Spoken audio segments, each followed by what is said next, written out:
Hello students, welcome to your video on box and whisker plots part 2. This video will be a lot shorter because I've already laid all the groundwork for box and whisker plots and how to make them. I just thought we should do one more. If you're at home and you haven't been in class, I don't know that just doing one is going to be enough. So I thought we'd do one more together. So check it out. Have some data here, some random data. And what we're going to do is we're going to turn this data into a box and whisker plot. We're going to represent it in a visual way that quarters the data up. So remember, we always want to start with our 5-number summary. So in a 5-number summary, we have our minimum. We have quartile 1. We have our median, aka quartile 2. We have quartile 3. And our maximum. Now, one thing I hope you're noticing right off the bat, this data is not in order from least to greatest. So it's going to be a little bit difficult to find the min and the max and the median until we do that. So let's get that started right away. We got to get this in order. Oh, and there's a lot, so bear with me here. Okay, it looks like the lowest number is 5. So I'm going to bring the 5 over here, cross him out. Then we've got a 6 here. We do have a 7 right here. Do we have an 8? Do we have an 8? We do have an 8. Do we have a 9? Ooh, we have more than one. We have a 9 here, a 9 there, and a 9 there. So I'm going to go 1, 2, 3. 1, 2, 3.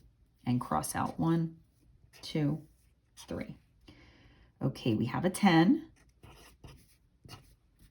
I don't see an 11. I do see a 12. I don't see a 13. I see a 14. I don't see a 15. I don't see a 16. I see 2 17s. Sometimes I think this is the hardest part. I do see an 18. And I see 2 19s.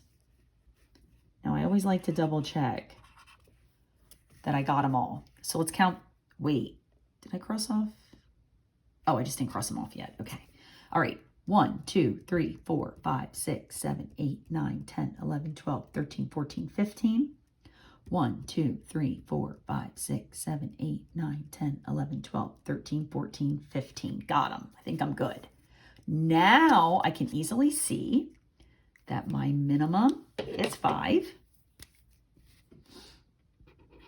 And my maximum is 19. Okay, next we go to the median. Can't get the quartiles until we get the median. So we're going to start slashing to the middle. The good news is, since we have an odd number of data points, we'll have a dead center. Okay, so we'll take out the 5 with the 19, the 6 with the 19, the 7 with the 18, the 8 with the 17, the 9 with the 17, the 9 with the 14, the 9 with the 12. And so 10 is the dead center. 10 is going to be the median. Now, in our last video, we had an even number of data points, so we had to split the middle. Just keep this in mind, whatever the median is, like whatever it is, that median does not get included when you circle the lower half of the data and the upper half of the data. Never include that median. I think I actually still have our old one from our last video. In the last video, we had the median. See, we had 2 in the middle. So we found this 50. If you notice, when we circled the lower half of the data, we did not include that 50. And when we circled the upper half, we did not include the 50. So when your median is part of the data set originally, just leave it out of it, circle the lower and the upper. Okay, now we want to find the median of the lower half, or quartile 1. So we're going to start crossing off again with starting with this 5 and this 9. So 5 with 9, 6 with 9, 7 with 9, and we have another dead center. Boy, this is nice, 8. And we'll do the same thing up top, starting with the 12 and the 19. 12, 19, 14, 19, 17, 18, and the middle is 17. So have that. And there you have it, 5-number summary. So we have the first quarter of the data, second quarter of the data, third quarter, fourth quarter.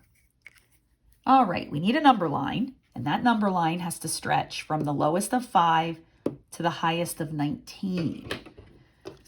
So when I make that number line,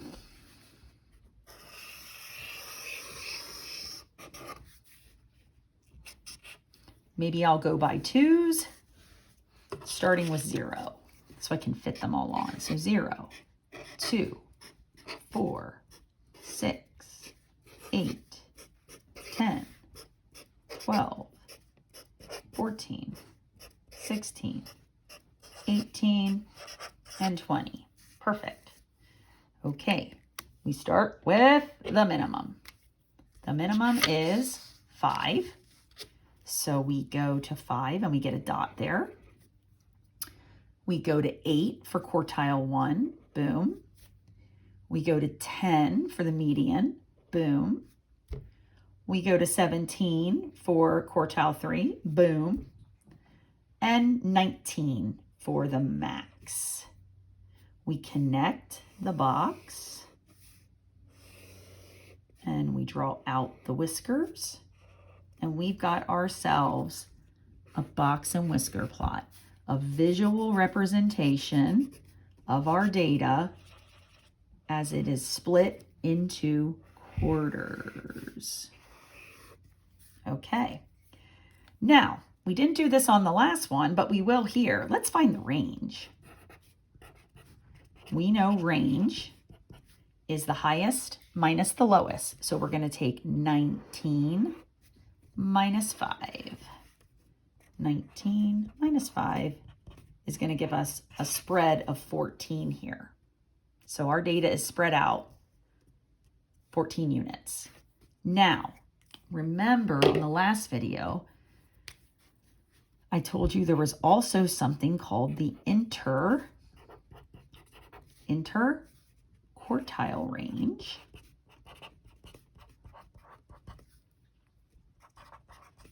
And the interquartile range is the right side of the box minus the left side of the box, or Q3 minus Q1. Or if we look over here, quartile 3 minus quartile 1. So that's going to be 17 minus 8, which is 9. So 9 is going to be your interquartile range. And as always, remember, each part of your box and whisker, 25% of your data, and that should do it. Hopefully, even if you're at home watching, box and whisker plots are beginning to make some sense, and you'll be able to do some mastery with it. Thanks for watching, and happy trails to you.